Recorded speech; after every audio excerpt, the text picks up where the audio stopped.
За мінулыя суткі стыхія справакавала падзенне дрэў у некалькіх раёнах. Супрацоўнікі МНС рэагавалі імгненна. Экстрэнныя службы аператыўна прыбывалі на месцы здарэнняў, распілоўвалі ствалы і вызвалялі праезную частку. Маштабных разбурэнняў не зарэгістравана. В Лоевском районе упавшее на проезжую часть дерева перегородило путь в направлении движения деревни Щицы, деревни Синск.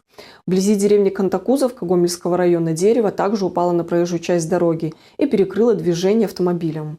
А в агрогородке Мичуринское Гомельского района дерево упало на легковой автомобиль и перекрыло проезд на придомовой территории.